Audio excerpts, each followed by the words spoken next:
来乡亲啊，继续来看这款的路面是互在地人真海头。高雄前镇区的新生路往渔港的方向，路面施工了后，品质真歹，民众是安尼太骄哦。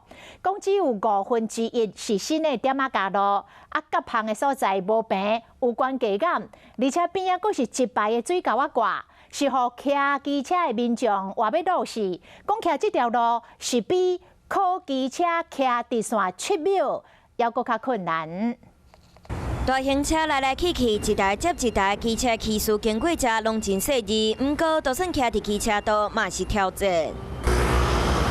需要直直打档啊，因为道路的1/5是重新做好的点仔架，中间的棚阁无平，想要骑对边啊，看到拢是水沟挂，卖直接放弃。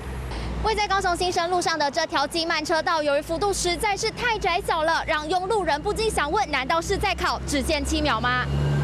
这条路真紧就引起讨论，敢讲是传说当中的头文字 D 的水沟挂走法，旁看起来真危险，一个无细致都会累残。就只有一台车可以通过，蛮不 OK 的。在地居民其实都会这样骑，可是这边大车真的太多，你看一整排10台里面可能有5台以上都是大车，这个已经是很久的事情，其实政府都没有在管了。会不会觉得这样有点危险啊？没办法，路都没有做到10年以上吧。会不会希望他们赶紧处理啊？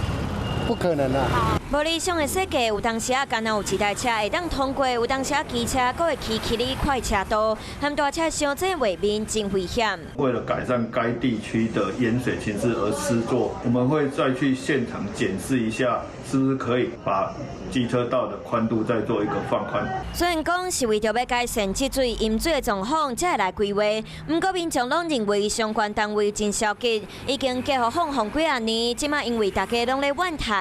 为着大家用路安全设想，才不得不重视。